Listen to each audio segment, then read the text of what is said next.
How's it going, guys? I got a question for everybody in the garage and not the garage, or anybody that wants to answer. My buddy, Lodi 3/4, Mike, is doing a Falcon project.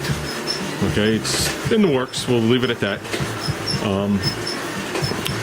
He's looking to buy himself. I don't know what year he said it was. 2012, I think it was. Coyote motor, 5-liter Coyote motor. It's motor, tranny, wiring harness, and everything that goes with it. Here's the question. The question is how does Ford do their immobilizer? If he doesn't get the steering column with it, is there anything in the column for the immobilizer other than the thing that would sense it around the key? Now, I'm familiar with Mitsubishi, I'm familiar with Toyota. And I know Toyota mounts the immobilizer between the heater box and the firewall. So it has nothing to do with the steering column. His question is what does he need to make this thing fire up when he gets it, to make sure it's okay before he puts it to the side and continues on with the project. He doesn't want to find out 8 months, a year from now that there was something wrong with it. You know what I mean? It's not a cheap item. It's definitely not a cheap item. I mean, is the money worth it? Absolutely. But it's not a cheap item.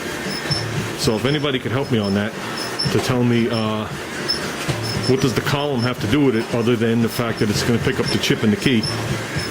You know what I mean? What else does he need to get this thing to actually crank and fire? Okay, guys, I'm going to thank you in advance. Thank you. Oh, the lens is foggy. Okay, question number 2. My friend Rich, on his 39/40 Ford, he's got a 4.6 liter in there. Okay? He's looking to put the Kilsner? Not exactly sure how to pronounce it. I don't have the paper in front of me. He showed it to me though yesterday. Fuel injection setup with the 8 stacks. So it's the 8 stacks, looks like a Hillborn setup. Fully electronic. Complete kit, comes with everything from top to bottom for a whopping $10,000.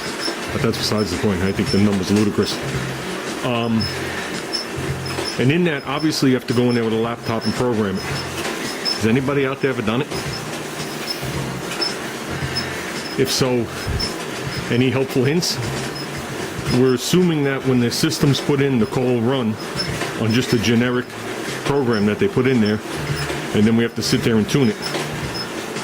I've done 1 or 2 with Ray Pampina and Pampina Motorsports. I've watched them do it on some 3000 GTs, but we're talking about a stock motor as opposed to a 1200 horsepower 6-cylinder.